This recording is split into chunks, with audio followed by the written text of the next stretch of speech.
பொலிவுடன் மாலை நியூஸ். முதலமைச்சர் கோப்பைக்கான விளையாட்டுப் போட்டியில் மயிலாடுதுறை மாவட்டத்தில் 28,404 பேர் பதிவு செய்து பங்கேற்பு.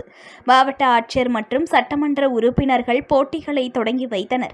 மயிலாடுதுறை இந்திய விளையாட்டு ஆணையம் சாய் விளையாட்டு மைதானத்தில் 2024-25 ஆண்டிற்கான முதலமைச்சர் கோப்பைக்கான விளையாட்டுப் போட்டிகள் இன்று தொடங்கியது.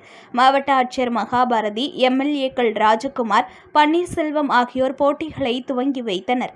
தடகளம், குண்டு எறிதல், வட்டு எறிதல், உயரம் தாண்டுதல், நீளம் தாண்டுதல், சிலம்பம், கபடி, கேரம், கூடைப்பந்து, வாலிபால் உள்ளிட்ட 57 வகையான விளையாட்டுப் போட்டிகள் வயது வாரியாக 5 பிரிவுகளின் கீழ் தொடங்கப்பட்டுள்ளது. மயிலாடுதுறை மாவட்டத்தில் கடந்த ஆண்டு 10,405 பேர் பதிவு செய்து மாநில அளவில் 27வது இடத்தை மயிலாடுதுறை மாவட்டம் பிடித்திருந்தது. இந்த ஆண்டு 28,404 பேர் பதிவு செய்து மாநில அளவில் 13வது இடத்தை பிடித்துள்ளது. கடந்த ஆண்டு மாநில அளவில் முதலமைச்சர் கோப்பை போட்டியில் 16 பதக்கங்கள் பெற்று மயிலாடுதுறை மாவட்டம் தமிழக அளவில் 10வது இடத்தையும், டெல்டா மண்டல அளவில் முதலிடமும் பெற்றது. முதலமைச்சர் கோப்பை விளையாட்டுப் போட்டியில் மாநில அளவிலான போட்டியில் வெற்றி பெறுபவர்களுக்கு 3% வேலை வாய்ப்பில் வாய்ப்பளிக்கப்படும்.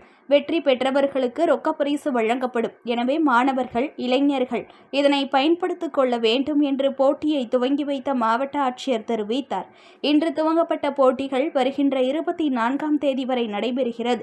இதில் நகராட்சி தலைவர் செல்வராஜ், மாவட்ட முதன்மை கல்வி அலுவலர் ஜெகநாதன், மாவட்ட விளையாட்டு அலுவலர் பாபு, நகராட்சி கவுன்சிலர் கீதா உட்பட பலர் கலந்து கொண்டனர்.